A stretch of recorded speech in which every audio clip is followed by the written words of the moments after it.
comment je connais Adja. Je ne veux pas entrer dans trop de détails parce que je vous ai dit, c'est quelqu'un que j'apprécie énormément. Adja Awa a été... elle venait me voir régulièrement quand j'étais en prison. Je pourrais même extrapoler en vous disant que je lui dois ma liberté. Je lui dois ma liberté. Donc, c'est quelqu'un pour qui c'est extrêmement beaucoup de respect. Docteur Malin Mvoutou nous donne des détails sur Adja Awa, cette dame qui s'est frontalement attaquée au ministre Issa Tiroma Bakari après sa démission. Regardez cette vidéo jusqu'à la fin. J'ai fait une première publication pour remercier Adja Awa, qui a bien voulu me nommer dans ses publications, dans ses voices.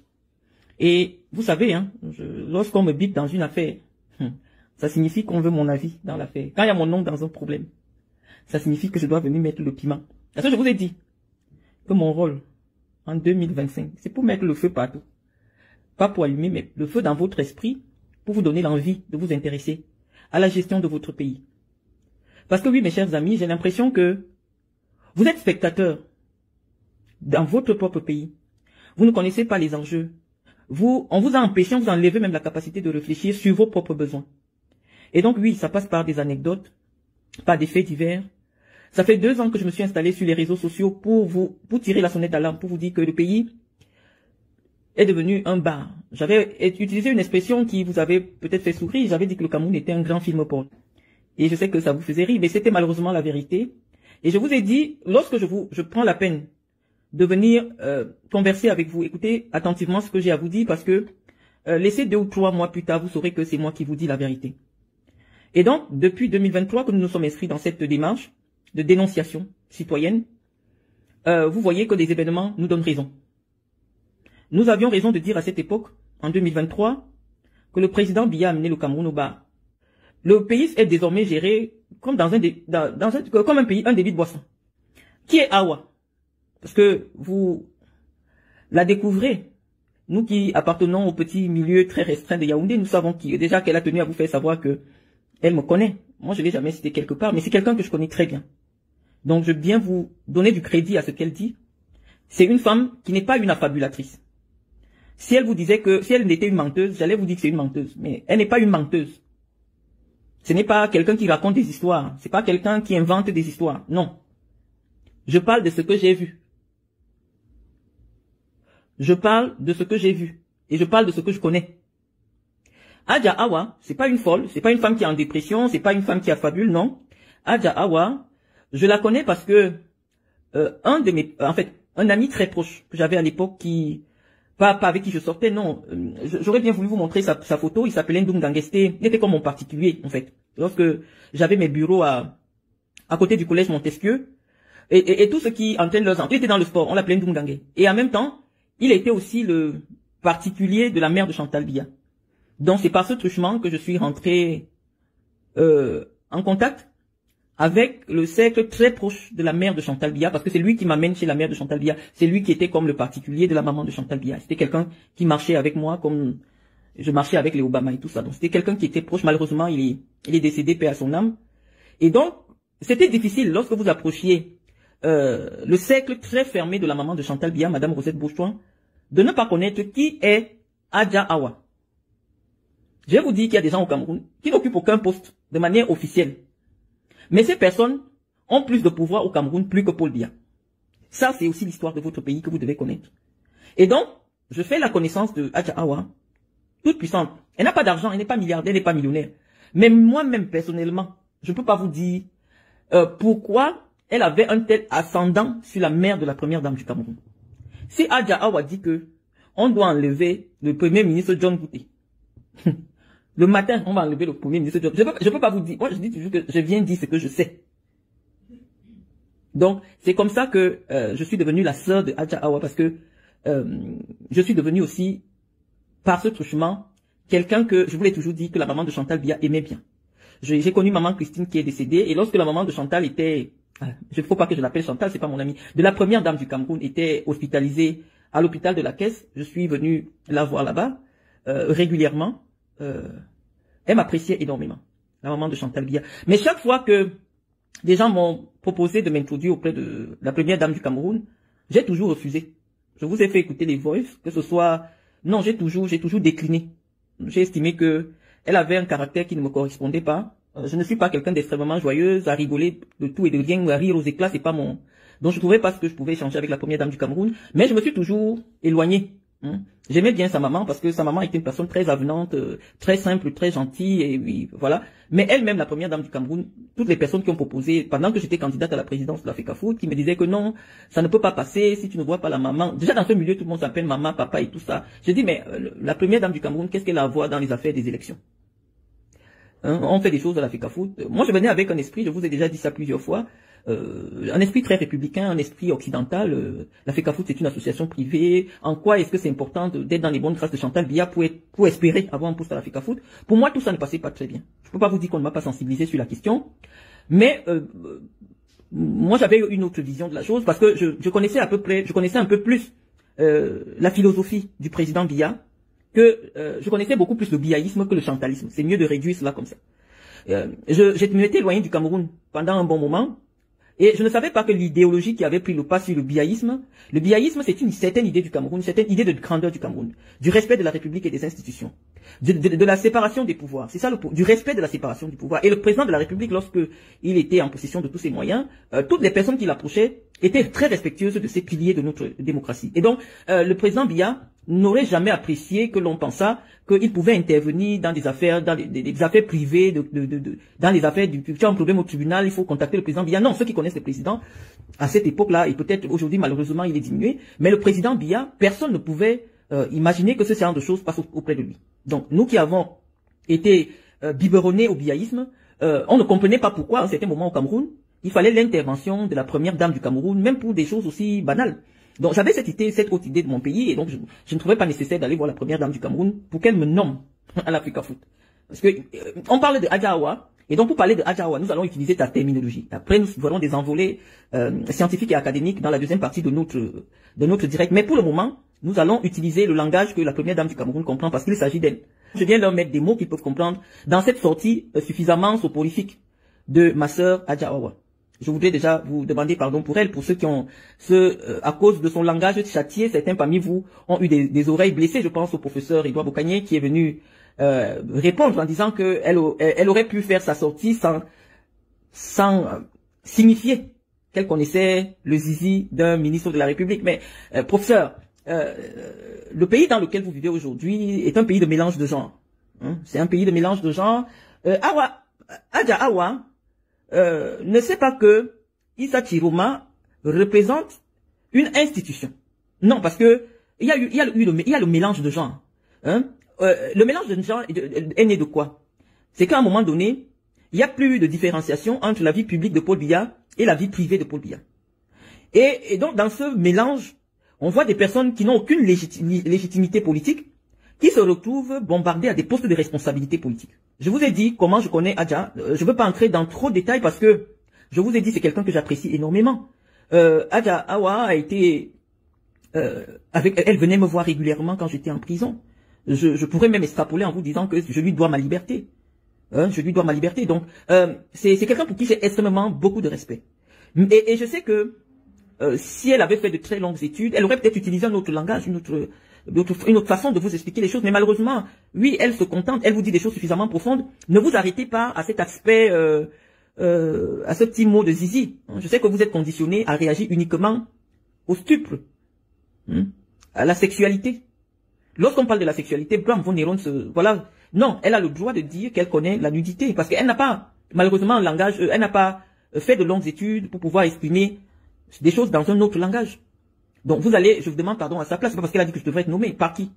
Je vais être nommé où? Et par qui? Est-ce qu'elle a quel pouvoir pour me faire nommer moi? Non.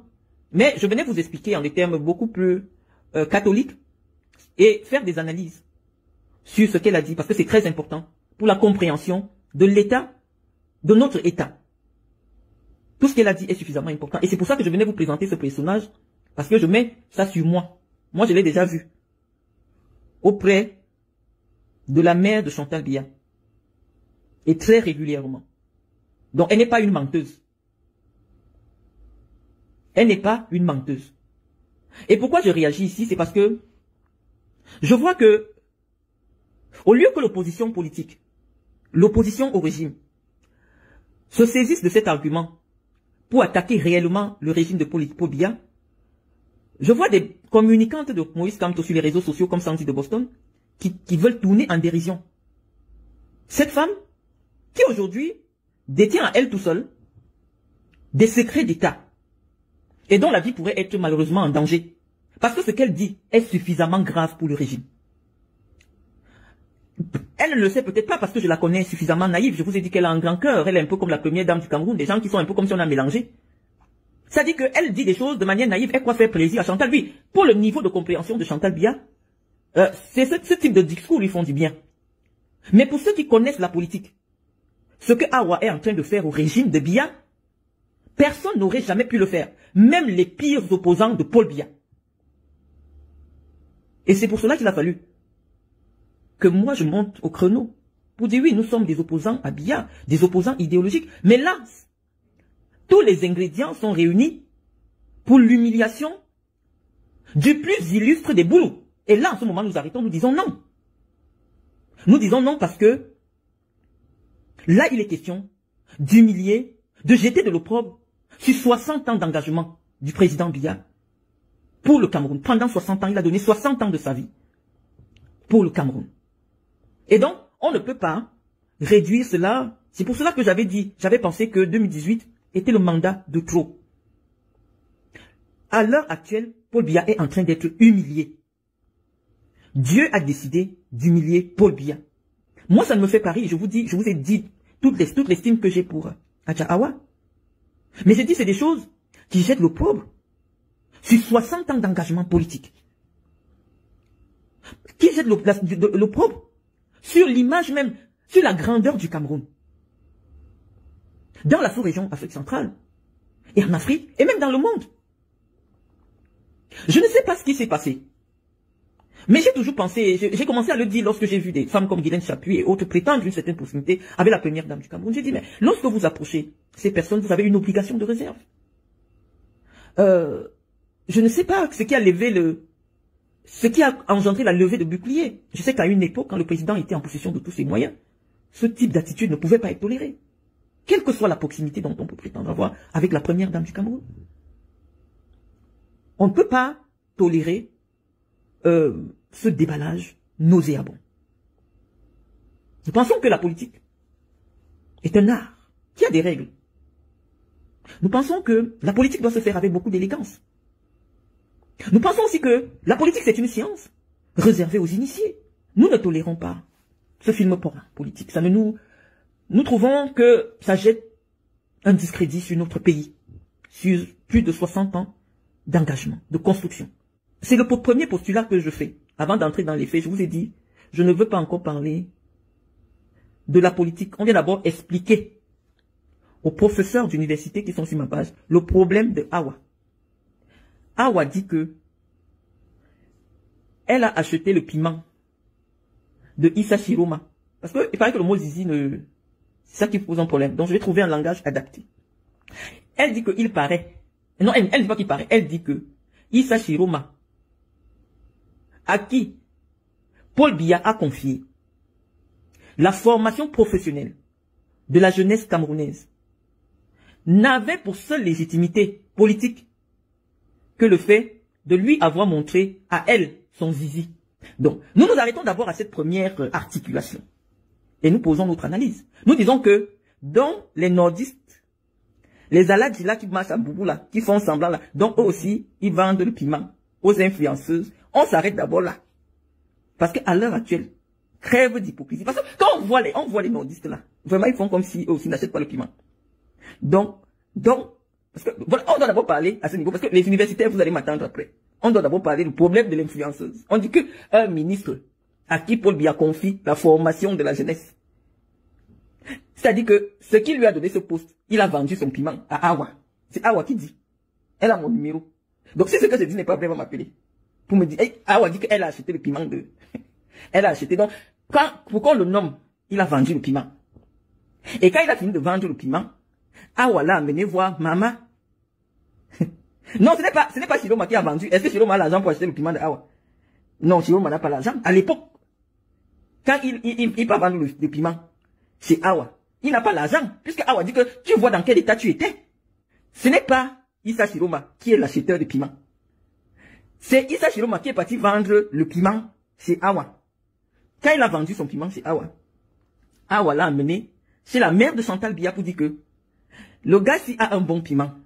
On dit qu'on doit faire des analyses politiques, mais avant, on explique d'abord tout le problème de Awa. Awa, c'est ma soeur. Elle vous a dit, Marlène, ma soeur. Awa, c'est ma soeur. Je dois parler de son problème. Je dois mettre le vous là-dessus.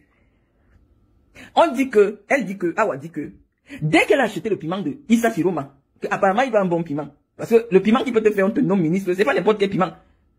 Ce n'est pas n'importe quel piment. Ça veut dire que son piment pique.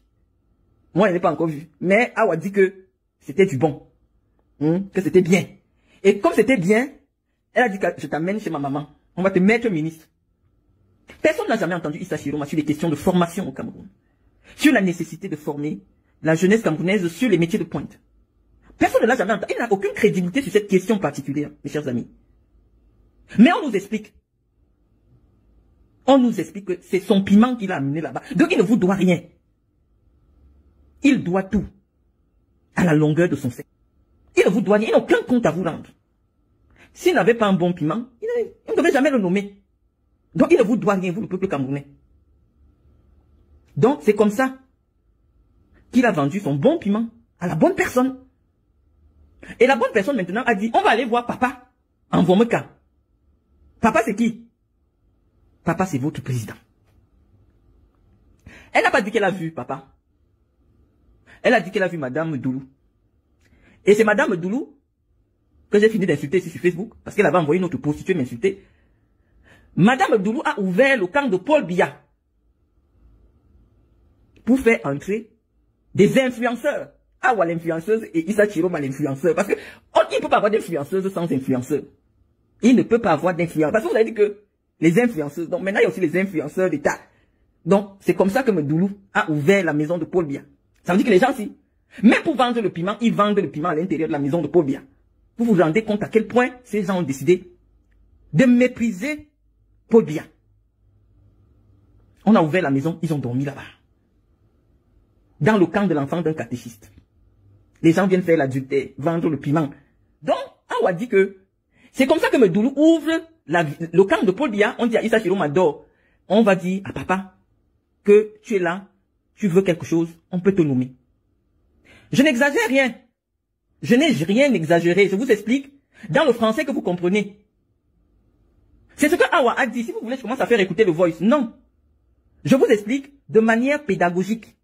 Pour que ça rentre bien dans vos oreilles. Parce que quand c'est moi qui parle, ça vous fait mal. Dégage de mon WhatsApp. Donc, je dois vous expliquer bien, avec mon français, bien même. Parce que Awa parle, vous ne comprenez pas tout. Moi, je comprends. C'est ma soeur. Donc, je viens maintenant appuyer bien même. Donc, en français, facile, je viens bien expliquer. Donc, maintenant, Issa Chiroma a encore vendu son piment là-bas en Vomeka. C'est comme ça que, on a donc dit à papa que vraiment, papa, Issa Chiroma, depuis qu'il a quitté le ministère des Transports, vraiment, c'est chaud sur lui. Il n'a plus rien, c'est difficile. Trouve-lui quelque chose, papa. C'est comme ça que papa, c'est comme ça que maman c'est qui ici? La mère de Chantal Biya. Elle dit à sa fille que tu ne peux rien refuser à ma fille Awa. Si Awa dit que on doit nommer quelqu'un, on doit seulement nommer cette personne. C'est comme ça que le décret sort. Voilà d'où vient le décret de Issa Chiroma. J'ai tout écouté. C'est ma soeur, non? Quand on appelle mon nom, c'est dans un problème. Je vous ai dit qu'il n'y a aucun problème au Cameroun à l'heure actuelle. Et le problème de la République, il n'y a pas mon nom dedans. Donc quand on appelle mon nom, c'est pour que j'ai bien appuyé. C'est la vérité.